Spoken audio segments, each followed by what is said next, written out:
You're listening to the GamesIndustry.biz Microcast, recorded on Friday the 11th of October 2024. I'm James Batchelor, Editor-in-Chief of GamesIndustry.biz. I'm joined as always by Head of GamesIndustry.biz, Chris Dring. Chris, the industry has been waiting for Nintendo hardware news. Everyone wants Nintendo to announce a new device, and that will save the industry. Nintendo has now announced a new device. Is the industry saved? Well, I've bought it. Of course you have. Of course you have. I could do with a £90 alarm clock. That's what I was. That's the thing I was asking for Christmas, really. And it's like, Christmas has come early for me. I just maybe this is the rumor. Every week I get a message from someone within the business saying somebody such and such in this components business has told me that they're announcing it on October the 3rd, and actually I've heard it's going to be announced the next week, and I heard it's going to be announced in September. And these are people who really good sources, or they've heard from such and such, who heard from their uncle, who heard from their cat, and there's maybe all along all the rumors was that it was Alamo. We've been tense at GI, we've been ready for right, we need to be ready to drop everything when the Switch 2 gets announced. And the Alamo alarm clock, which to be fair does look brilliant, but it looks neat. I think the word neat sums it up. I think that's my view on it. I need to get out of buying this shit. Right, I've tried I reached a peak when I bought every single Breath of Tears of the Kingdom thing, like even the console, which I already owned. Like I bought all of the Tears, and I went, you know what, this is ridiculous. You don't have space for it. You don't really have the money for it. Stop it. And then Nintendo announced an alarm clock, which I don't need. I've got 2 children who are under the age of 5. I've not needed an alarm clock for a long time. Now I've got. I will say is I have things like that Game and Watch thing they did, and which I was completely. There's no reason for me to buy that. But this I do. I don't have a clock in my bedroom, so there is at least some. I've spent £90 on a clock that looks a bit like Zelda.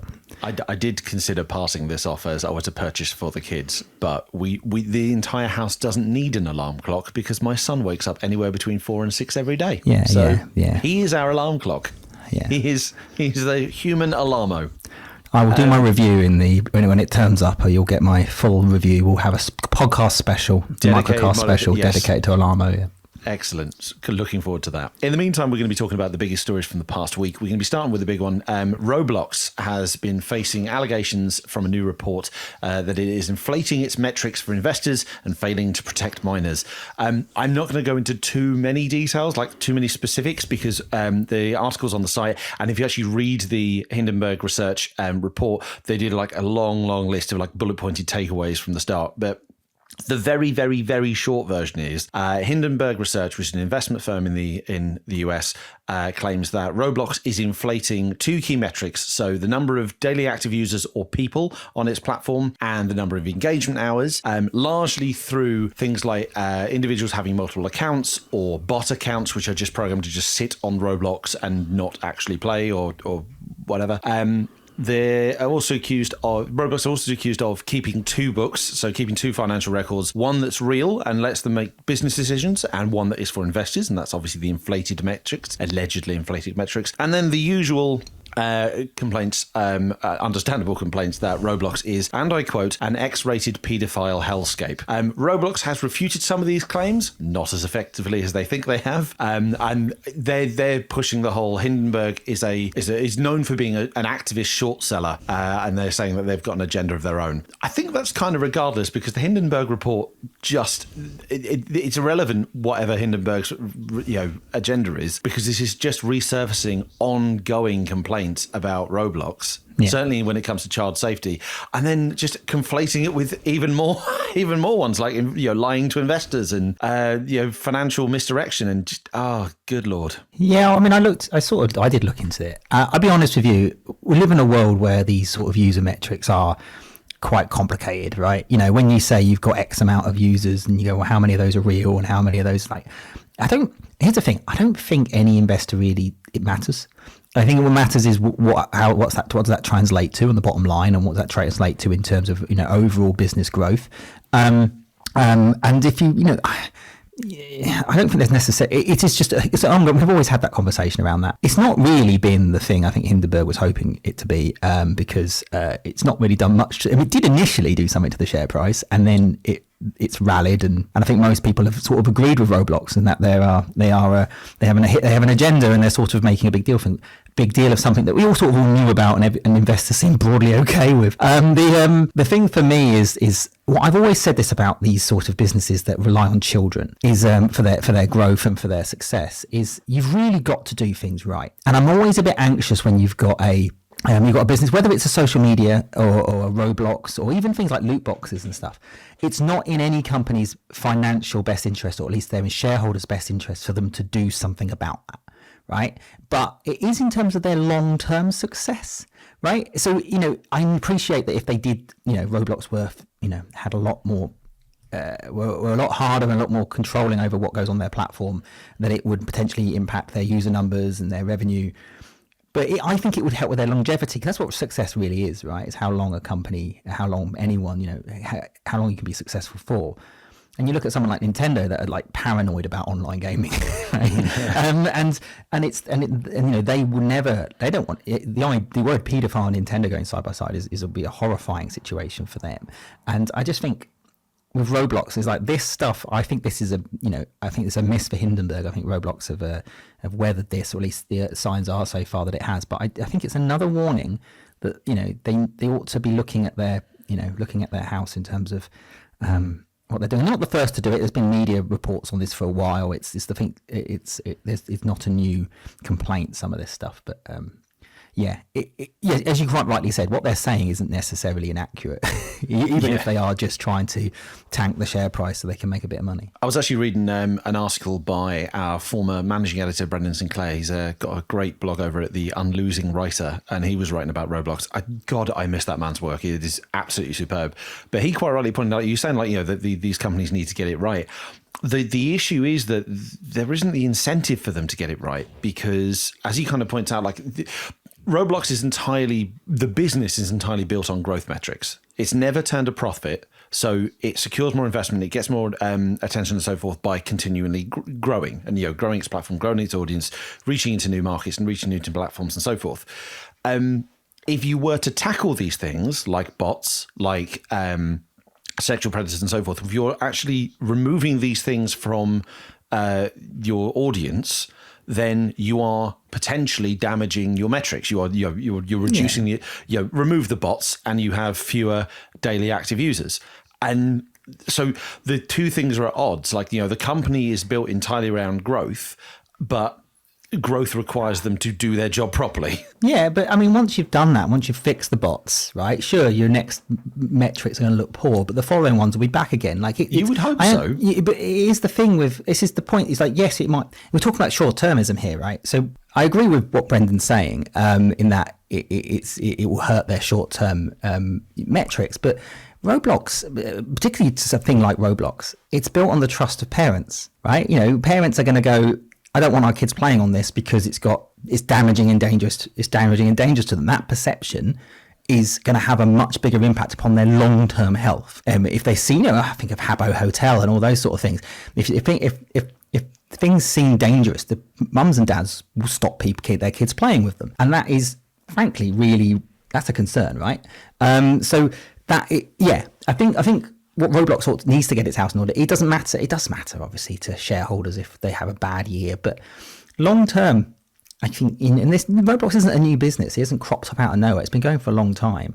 It wants to do this right. Hopefully, it's getting the message. I hope. We can only hope. I suspect this is not the last time we'll be covering a report like this. Elsewhere in the news, then, Konami has replaced Electronic Arts as FIFA's esports partner. FIFA announced a partnership this week with Konami. It's going to continue its FIFA E World Cup esports tournament using the publisher's free-to-play title eFootball, which is the successor to Pro Evo, Pro Evolution Soccer, PES, however you want to remember it. ISS. God, I was trying to remember what it was before PES. Yes, ISS. Wow, that's taking me back. The Football Association used to run this competition, obviously, with EA because EA did the FIFA games. The partnership between the two of them came to an end in 2022 when they broke apart and EA decided to rebrand as EA Sports FC rather than doing FIFA games. There's going to be 2 FIFA World Cup tournaments within ISS later this year, one on mobile, one on console. FIFA have been trying to shore up their esports efforts. Like earlier this year, they announced they're doing a World Cup tournament in Rocket League and one in Football Manager. So like they're trying to keep up to date. Like, but in terms of like the proper the football simulation, as it were, like the traditional football gaming, there really wasn't anywhere else for them to go other than Konami. Yeah. Well, I mean, it's worth noting this is actually one of the big reasons why FIFA and EA split apart in the first place, because EA, esports is the fun thing, right? It's a video game and it's a sport, and FIFA's like, we're in charge of the sport, EA, you're in charge of the video game. And what happens with esports? And ultimately, EA was beholden to FIFA and what they wanted to do with their eFootball, their FIFA E World Cup tournaments. But and EA wants to do its own thing, understandably wants to put its own tournaments, all that kind of stuff. FIFA, and now they're both doing it. And you're right. What was FIFA's options? Yeah, it's an interesting one, and it's an expected partnership, because ultimately, if they want to do they don't have their own game yet, and so I'm intrigued to see if this. I'm intrigued to see if this does anything for eFootball, because I'll be honest, I keep forgetting eFootball exists ever since they kind of dropped the PES series and then shifted to this kind of free-to-play title that's just out there. It's not like an annual. I think when they first rebranded, the suggestion was that it was going to still be an annual title, but now it's just an ongoing live service free-to-play title. I forget eFootball is out there, so I wonder if this will do more to kind of help. Esports is not perhaps like the biggest reason people play eFootball games or football video games, but I don't know, I'm intrigued to see if this does anything for Konami. eFootball's not insignificant. Like, it's not, obviously it's not FIFA, but it has hundreds of thousands of users, and it's been we don't hear about it anymore because there's not an annual release or anything like that. But it's it makes sense. But I'll be interested to see if this is a long-term thing for FIFA, who basically partner with the other football games. And at the moment, EA's taking the bacon and taking the audience, and in a way, it's their game. I have to say they probably deserve to. Couple of last stories before we get into our main topic. Just wanted to highlight a couple of new studios, because I do love the fact that we're seeing new studios. It's always kind of builds a little bit of confidence in the market. So we had one announced today. There's a new UK studio called Longdew. This is interesting because it's a group of former Disco Elysium devs. They're based in the UK. It's former Zaum and then Bungie and Rockstar people. They're working on a new kind of RPG that sounds similar-ish to Disco Elysium. But they're kind of making sure they're making very clear, like, we're our own entity, this is our own vision. Like, as much as people on the team have worked on the unannounced sequel that never happened for Disco Elysium, this is kind of a completely new game from scratch. They haven't specifically mentioned who is on the team. That's partly because of the controversy that happened around Zaum and the legal dispute with its owners. They have emphasised that Robert Kurwitz and Alexander Rostov, who were two of the key creators of the Disco Elysium game, and I believe I think Kurwitz was the author of the novel. I could be wrong on that. But either way, they're two key people. They were very kind of prominent in the legal dispute between Zaum and former creators. But it's kind of, great to see kind of a new studio. I spoke to them kind of briefly. We've got an interview up on the site. The other one was Near Studios is a new developer from people who worked at Bethesda, BioWare and Naughty Dog. It's led by Heather Serlin, I'm going to say Serlin, who was formerly a lead 3D artist at Skydance New Media, which is the studio by Amy Hennig and Julian Beek. She's joined by people like Jason Richardson, who was a leader at Funcom, the lead designer of Skyrim, Bruce Neesmith. Like, there's a bunch of interesting talent on this team. Their first game is it's called Hawthorne, and I've already seen previews and stuff around it. It's basically Skyrim meets Stardew Valley, and I think that already has ticked a lot of boxes for people. So it's brilliant to see these new studios kind of appearing. Good news. We have some good news. We do have some good news. We had obviously the Marin Rabbids team formed a new studio the week as well. It's nice to, amongst all the misery, there's some little bit of hope. It really is. Okay, those are all the stories that we don't have time to talk about. We're going to move on to the main section, for which I will be joined by a guest. Chris, you'll be joining us later when I get to ask you what do the numbers mean. So I will check back in with you soon. I'm joined by mobilegamer.biz founder Neil Long. Neil, thank you so much for joining me on the show again. Hi, James. We've brought you back on because we are naturally talking mobile stuff. We were originally going to have you on last week to talk about Epic taking on Google and Samsung over the auto blocker, but even more juicy stuff is happening in the world of mobile games. The big thing is that earlier this week, US courts mandated that Google must, for a 3-year period, open up its Play App Store to allow more competition. Now, this is the ruling from the Epic versus Google jury trial, which concluded in December. The jury voted in favor of Epic, and now the judge has decided what Google needs to do to kind of meet its conditions. The changes that Google's been told to make include, but are not limited to, there were quite a few, is allowing third-party app stores to be distributed via Google Play. So not just being sideloaded, but actually like you can install another app store from Google Play. Sharing Google Play's full catalogue of apps with these stores, unless the app developers themselves opt out of this. They are no longer allowed to force developers to use Google Play billing, for which Google gets its 30% fee on all transactions. Even if the apps are coming through the Play Store, developers should have the option to not use Google Play, but Google Play billing. The usual anti-steering stuff. Developers should now be allowed to direct users to alternative stores, alternative payment systems. Google is understandably and inevitably appealing against the judge's decision, but that's going to be a lengthy process. We don't know how long that will take. The change, the ruling itself comes into effect from November the 1st. Although Google has got 8 months to kind of put all the changes into place, it only lasts until November the 1st, 2027. Neil, thank you. You gave me some thoughts for a feature I wrote on the site, but I kind of now that we're a bit more freeform. What was your initial reaction to this news? Yeah, I mean the number of different sort of proposals here are going to make this quite messy. Android is already a sort of relatively open mobile ecosystem. You can download. There are already multiple alternative app stores on Android. You can download the Epic Game Store on Android, but this will sort of open up or prize open the ecosystem a little bit more if Google's appeals does not sort of fly in the court. So it is sort of broadly speaking good news. And you've also got last night, which I think you covered on your site too, the Xbox president, Sarah Bond, saying that you can now, or next month, you will be able to download and play games from the Xbox app. So yes, in the US on Android only, the mobile ecosystem is opening up. But as I think was sort of expressed in your article earlier this week, change is going to be slow and it will be sort of messy as all these appeals and, as the appeal goes through and then we reach an actual final conclusion to this trial, how Google then implements what the court orders it to do will also be important, because obviously Google will not be inclined to make it easy for people to essentially dodge paying them 30% of every in-app purchase on their store.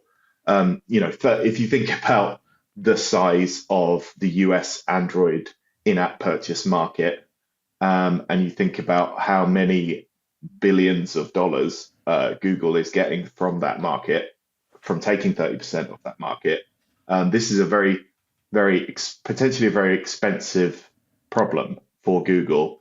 And then, zooming out even further, there are other court cases going on with Google that suggest, it could be broken up.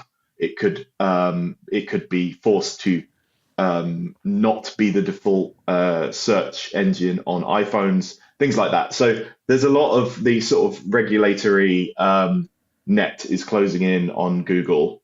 And this is one of many ways that Google is going to have to sort of change the way it does business. For developers,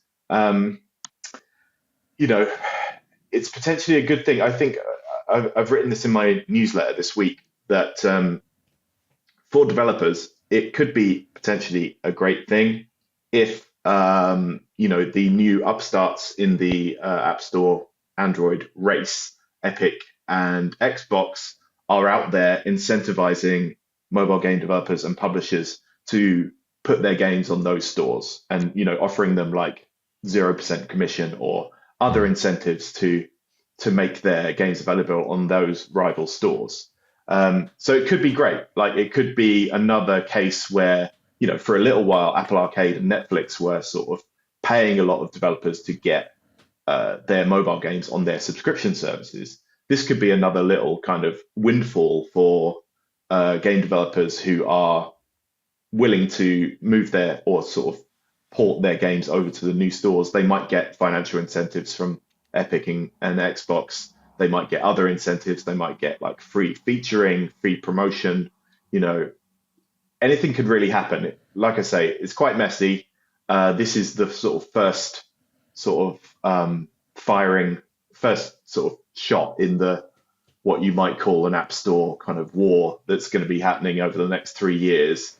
Tim Sweeney put it quite well in, he says a lot of stuff on X, formerly Twitter, but he put it quite well in that he said basically the mobile games industry has 3 years to get a foothold away from Google Play on Android. And if it doesn't take the opportunity to do that in the next 3 years, it might well be that it's Google's market forever.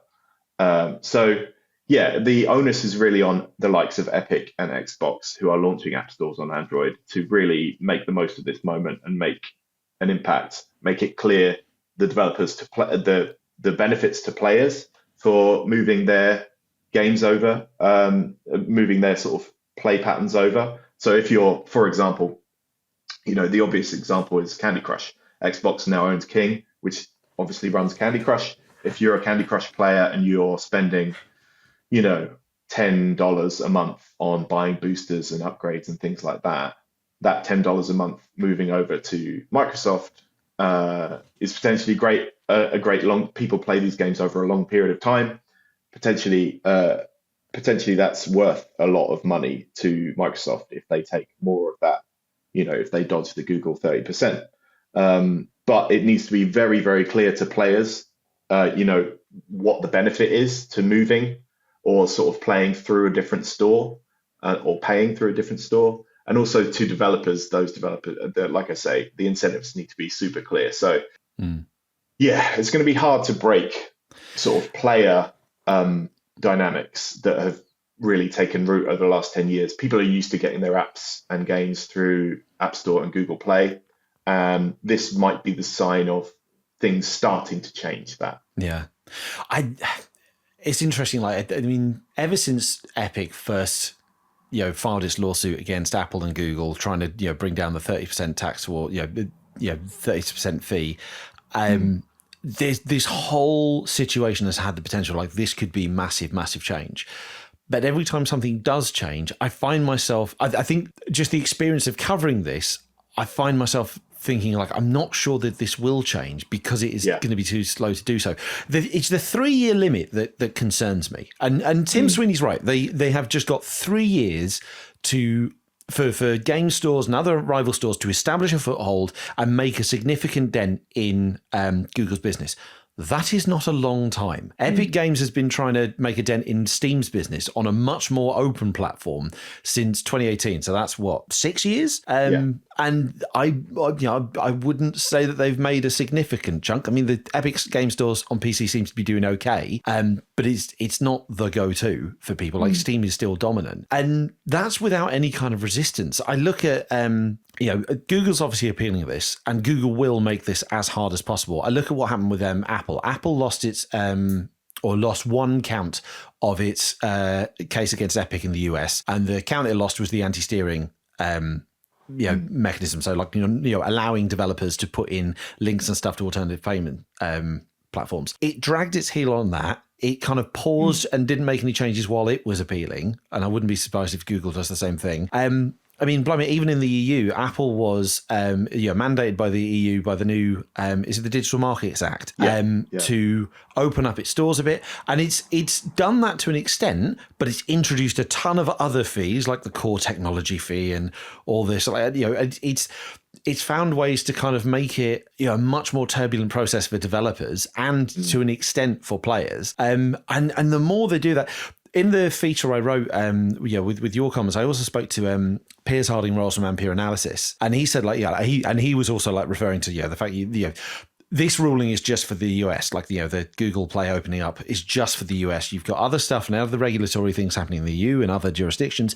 He said, when different nations and different regions adopt different measures, ultimately that just benefits Apple and Google. Because the more complex this all becomes, the more developers and players will just stick with what they know, and they will. And then we've seen that with Steam and Epic Games Store on PC. Even with a completely open platform and there's no barriers to entry in terms of a player signing up, installing. All they have to do to get on Epic Games Store on PC is install the browser and sign up an account. Job done. And there's so many more barriers on mobile, particularly if you're side loading and the steps and all the the scare screens, as Tim Sweeney calls them, about unknown sources. Players aren't going to go to that effort. They're just going to open up Google Play. Blimey, there's the number of phone manufacturers who have pre-installed app stores of their own. Samsung has the Samsung Galaxy Store. Samsung Galaxy Store is used much less than Google Play because that's just the one. Changing player behavior is so difficult, even when you don't have any barriers in the way. I don't want to be defeated because I do want to see this change. I want to emphasize now, I don't want to see one company continuing to dominate over an entire mobile ecosystem, particularly given the size of the mobile market. But it's going to be the hardest fight. I can't see how well this is going to go. Yeah, I think there are a couple of sort of best case scenarios, right? Where the at the point forget alternative stores, forget, the Epic Games Store, the Xbox Store. At the point of purchase, if you are in Clash of Clans, Candy Crush Saga, whatever, at the point of in-app purchase, if the pop-up there is, if the courts decide that they must be options at that point of purchase, which is not clear, I'm just stating a sort of best case scenario. If the options there are buy £3.99 worth of gems from Google Play, or buy the same amount of currency for less direct from Xbox or direct from King, then that I think will stick, and people will kind of realize that there is choice and they don't have to go through Google Play, and the alternative payment providers can sort of effectively take that 30% that they're not giving to Google and give it back to players, right? Yeah. In terms of the sort of discounted in-app purchase currency. So that is one scenario, but that might not happen and is unlikely to happen because Google will make it so that the user interface and the sort of it's going to throw up as many hurdles as possible to sort of make that not happen.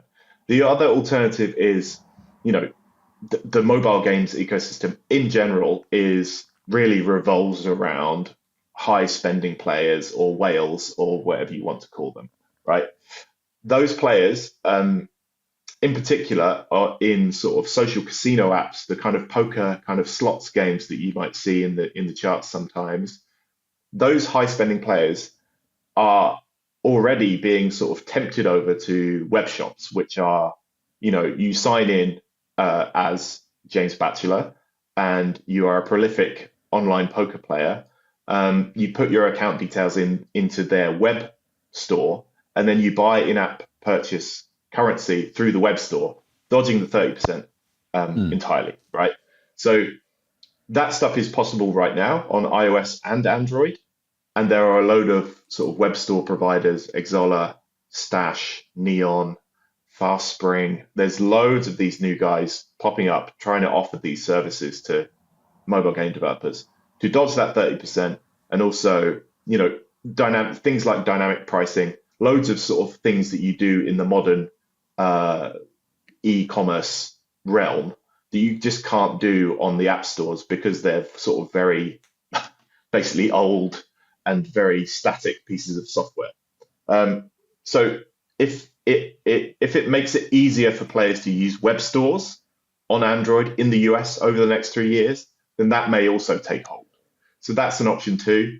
But yeah, it's like, as you can probably tell from this conversation, it's messy. there are no sort of obvious ways forward unless all of the alternative people, Epic, Xbox, Alt Store, the One Store, all of these alternative stores all gang together and create like a whole, one alternative store to rule them all, which feels very unlikely because there'll be a bun fight over who gets all the money, right? Yeah. So I guess, in short, the ecosystem will just get more and more fragmented. But the winner, whoever emerges out of this bun fight, Epic, Xbox, whoever else comes along with an app store, they, over the long term, the cost over the next 3 years will be enormous of sort of getting those players. But once you've got them, over the long term, the value of those players is huge. So, yeah, messy business, but messy. I think it will ultimately benefit players and developers. How exactly is the part that's still to be sort of decided? And like this applies to all apps. It's not just games. Obviously, this applies to the entirety of Google Play. But I can imagine games leading the way in this. Like you're right. Like all the alternative app stores are not going to collude together and create one marketplace to rule them all. Yeah. But I can absolutely see Epic and Microsoft working together, even if just quietly behind the scenes. Like Microsoft has been a big supporter of Epic through its legal disputes with Apple and Google over the last 4 years. I believe there was like evidence or there was proof of them working together ahead of that, the infamous Fortnite hotfix. So I can see Microsoft and Epic at least working together or like kind of coordinating their efforts to try and both establish a foothold. And if that's the case, that might leave the runway for other stores to kind of cash in on that. So we will see. I'm intrigued to see where we're going to be in 3 years' time. Because 3 years is not long. Like blink and we'll be back here on the podcast discussing the fallout. Yeah. I mean, you've also got the likes of Spotify, who has made it, has been angry about iOS in particular for years. Those court cases will continue. There's a Department of Justice court case coming up that is related to Apple's running of the ecosystem in America, in the US, I should say. So, the iOS might get prized open in the next few years as well. But yes, it will be fun as you and I try and sort of understand it and report on it all over the next few years. And Tim Sweeney with his tweets and various rants, it will be entertaining, if not a little confusing. Neil, thank you so much for joining me today and discussing this with me. Thank you. My pleasure. Before you go, would you like to point our listeners to your marvelous website? Yes, I'd love to. Yes, mobilegamer.biz. And while you're there, you can click on a pop-up to subscribe to my newsletter, which goes out every Friday. And in there, you can find my possibly more coherent thoughts on Xbox, Epic, and the sort of App Store war that's coming. Marvelous. Neil, thank you so much. Thank you. So, Chris, we are running low on time, but obviously we can't depart without hearing from you and your What Do the Numbers Mean section. So this week, what do the numbers mean, sir? Oh, well, good question. I actually have done... I want to talk about the digitization of video games, and specifically, I want to talk about how we're moving towards digital in terms of new games. So I'm not looking about games. I'm not talking. If you look at the digitization of the video games market, it's so digital now because of microtransactions, because of loot boxes, because of season passes, because of subscriptions, because of legacy games and them being on sale on Steam sales and stuff. But I'm really just want to talk about when a new game comes out, how many people are downloading them versus how many of them are buying it digitally. So I'm not talking GTA 5 here. I'm not going to be talking about Hogwarts Legacy. I'm not talking about Titanfall 2. I'm looking at the digitization of games this year. Now, I've worked with GSD on this. Now, GSD, for those that don't know, tracks digital and physical sales across every major European country. So this is European data. It does not cover every game. So it is the AAA or AA publishers that, tend to release games in boxes. It doesn't cover the thousands of indie games we get every week, basically. It is missing certain breakout titles as a result. So Black Myth Wukong isn't in the GSD data, neither is Power World. And most significantly, we do not have Nintendo first-party digital data. So as a result of me trying to do this analysis, I've excluded Nintendo entirely. But it is good data because we've got physical sales data in here for all the major markets, plus digital data from EA, Activision, Ubisoft, Bethesda, Microsoft, Sony, Capcom, Sega, Plaion, Warner Brothers, Take-Two. I've missed a bunch, but loads of big data. So it's good data. And what we are clearly seeing is an even greater shift towards digital in 2024, and not a small one. We're seeing a big one. So far this year, looking specifically at games released this year, 75% of sales have come via download stores. So Steam, Xbox Live, PSN, eShop, that sort of stuff. That means 25% of sales come from physical shops. So it's still, still some games are being sold physically. That is a 12% increase on 2023. So this is the first 40 weeks of the year, where just 63% of new games in 2023 across Europe were digital. Now we know PC is almost entirely digital. So with GSD, I've taken a closer look at what that means on a per console basis. So if you look at Xbox, has always been the most digital friendly console, and that's partially because of the popularity of the digital only Series S variant amongst that audience. And just 19% of new games released so far this year on Xbox were sold via physical retailers. And that is a 7 percentage point shift on 2023, because in 2023, 26% of sales were via physical retail. For PS5, which is often a little bit more physical friendly, 32% of new game sales this year were sold via physical retail. And that's an 11 percentage point shift on 2023, which is 41%. Market was physical. So now less than a third of PS5 games for this year are sold at retail stores. Now I've got some Switch data as well, but I really want to stress with the Switch stuff. Switch is, we don't have Nintendo's first party data. So this is based purely on third party games being sold via the eShop.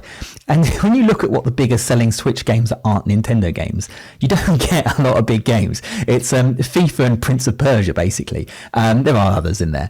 But on Switch, 62% of sales. 62% of sales are via retail. So it's still a very physical friendly console, Switch. It's not the biggest data set, as I say, but also it's only a 1% shift on last year. Last year, 62% of sales were... sorry, I've got that wrong.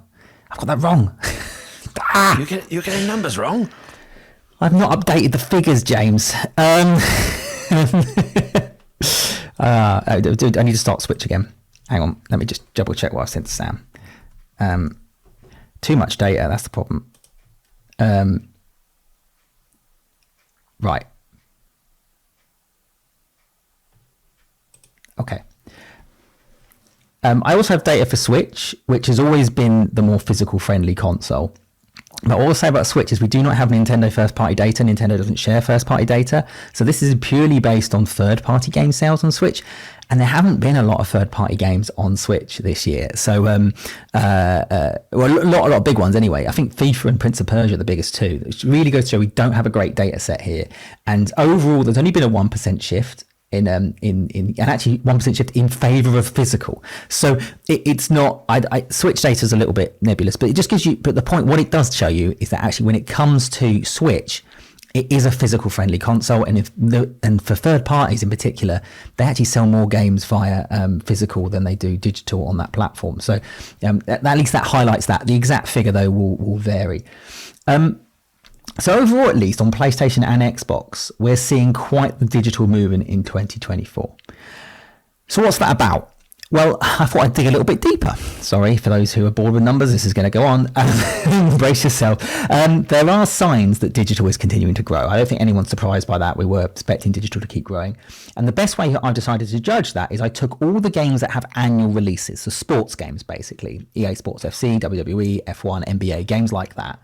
And I've looked at those titles, how they did in 2024 and for the first 40 weeks of the year, and how they did in 2023 across Europe.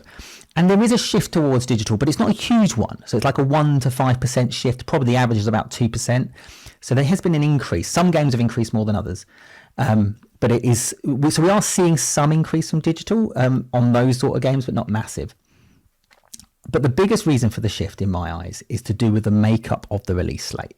So 2023 was a year of the blockbuster, right? If you cast your mind back 12 months, and we had some very digital-friendly releases like Diablo 4.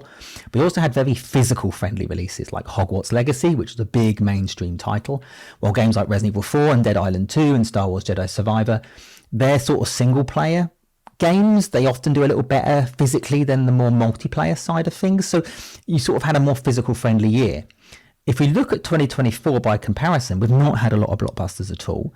And the games that have done well, like Helldivers 2, Warhammer 40,000, Space Marine 2, they're shooters with multiplayer components, so they tend to do better digitally. We've also had RPGs like Dragon's Dogma 2, which is also on the more hardcore side of things, and the more hardcore side of things tends to do well digitally. And that's the key thing here. And we talk about the shift to digital. We talk about how the market's more digital than ever, but actually it's a very broad term. If you're a publisher or developer looking at your game slate and going, should I do a physical release? You shouldn't look at the overall figure. It depends on your game, the audience it's targeting, the platforms it's on, the markets it's big in, which countries your game's big in. Is your country, does it have a good, internet infrastructure? Does it have a good retail landscape? It's so many questions. We've had games come out this year, ones with both physical and digital releases, where 90% of game sales came via Steam and Xbox Live and PSN, where barely any physical sales at all, and including some pretty big ones. But we've also had games, I'm going to name one, Astrobot last month. More people bought that game at physical retail than they did at digital. So when you come to making these decisions, you have to ask yourself, what is your game? Is your game a big family-friendly title for Switch? Then you'll probably want to consider a physical release. Is it a single-player retro remake aimed at sort of 40-something nostalgic people? You don't have to go physical with that. You can go digital with that, but you might want to look into some of those fancy special editions that like Limited Run or I Am 8-Bit or whatever do. And because that's an audience that definitely likes a physical thing sometimes. Is it a modern co-op shooter for Xbox and PC? Maybe don't worry too much about the box. Truth is, there's no straight answer. And what I will say to conclude all this when it comes to the digitization of the games market, over 32 million video games have been sold via physical retailers across Europe so far this year. It is a market that is shrinking, but it is not a small market, and it remains a massive opportunity. If you've got the right product. I'm done, James. I'm done. Are you sure? Yeah, I feel like you could talk about that forever, but that honestly, that was fascinating. I think that's the best numbers section we've done so far. Well, I started off just going, oh look, the digital market share in September was a bit interesting, and then I just went down this huge rabbit hole. This is you hurling yourself down a rabbit hole. Yeah. But no, brilliant stuff. I find this fascinating because actually, the assumption is that retail is dying. Like it just we tend to talk quite generally about this. That retail is the retail versions are dying, physical versions are on the way out. Everything is digital now, and it's not as clear cut as that, as you say. And I find that fascinating. Yeah, I mean, and it depends. If you've got a game that people buy for birthdays or Christmases, you think about. It's really fascinating. When you look at particularly for me, it's looking at Switch to PlayStation to Xbox to PC, right? It's like it's such a radical difference. The more people buy games and boxes on Switch, and then you go to PlayStation, and but here's the thing: it is accelerating and it is increasing even now. Like before the pandemic, people forget the market was still mostly physical, and then suddenly the pandemic accelerated it massively, and then we've sort of been yo-yoing a little bit, but it's still a heavily digital market. But as I say, depends on the game. Here's the thing: Resident Evil 4 last year, about 50-50 across Europe in terms of physical and digital release. So it really does depend on the game and your audience, and it's not just kids games that do well physically and that kind of stuff. So I would recommend people, I know I don't normally plug the data suppliers that supplies this information quite so robustly, is look at them, speak to them, get maybe subscribe to them if you can afford it, because there's a lot here that would give you some real good insight into what maybe you should consider doing with your game. We are going to wrap up there because we have gone massively over our usual time allocation. So, Chris, thank you so much. Big thanks to Neil for joining me for the main topic. That is all we've got time for. Thank you so much for joining us, listeners. You can find us on the podcasting platform of your choice. If you're not already subscribed, just search for just search for the GamesIndustry.biz Microcast. You can get more news, insight, and analysis into the world behind video games at GamesIndustry.biz. We are going to be back next Monday. Have a great week.